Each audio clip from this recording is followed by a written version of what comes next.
नमस्कार, बहुत स्वागत आपका। मैं हूं आपके साथ मरुरा सक्सेना। बात 8 पे कमीशन की करते हैं। सरकारी कर्मचारी को लगा झटका, अभी तक नहीं आई वेतन आयोग की रिपोर्ट। अब जाने कब लागू होगा 8वां वेतन।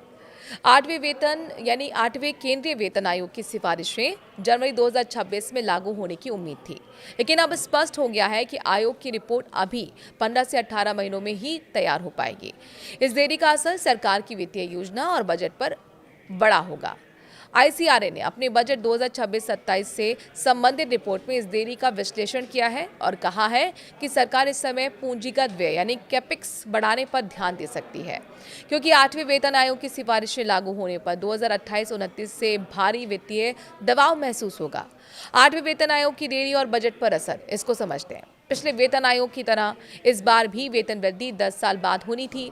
7वें वेतन आयोग की सिफारिशें 1 जनवरी 2016 से लागू हुई थी, इसलिए 1 जनवरी 2026 को 8वें आयोग की प्रभावी तिथि माना जा रहा था। लेकिन आयोग की रिपोर्ट अभी तक तैयार नहीं होने के कारण वेतन वृद्धि तुरंत लागू नहीं हो पाएगी। आईसीआरए के मुताबिक जब भी वेतन आयोग लागू होगा, उसे 1 जनवरी 2026 से प्रभावी माना जाएगा, जिससे सरकार को 15 महीने या उससे ज़्यादा का वेतन और पेंशन का बकाया एक साथ देना होगा। यही कारण है कि इसका प्रभाव फाइनेंशियल ईयर 2028 के बजट पर बहुत बड़ा होगा। वेतन और पेंशन खर्च में 40 से 50% तक वृद्धि का जोखिम है। आपको बता दें कि आईसीआरए ने चेतावनी दी है कि फाइनेंशियल ईयर 2028 में वेतन खर्च 40 से 50% तक बढ़ सकता है।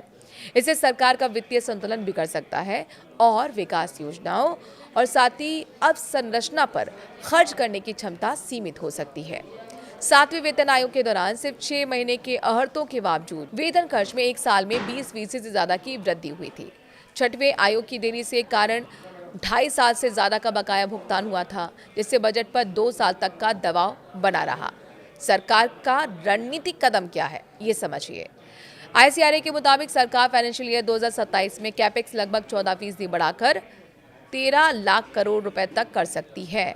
बता दें कि इसका उद्देश्य यह है कि 8वें वेतन आयोग लागू होने से पहले विकास परियोजनाओं को तेजी से आगे बढ़ाया जाए, क्योंकि उसके बाद खर्च करने की गुंजाइश कम हो जाएगी। हालांकि जनवरी 2026 में वेतन वृद्धि नहीं हुई, लेकिन ये स्पष्ट है कि ये केवल स्थगित हुई है, रद्द नहीं। जैसे ही फैसला होगा, कर्मचारी को भारी अर्हता राशि मिल सकती है और सरकार को बजट पर बड़ा दबाव झेलना पड़ेगा।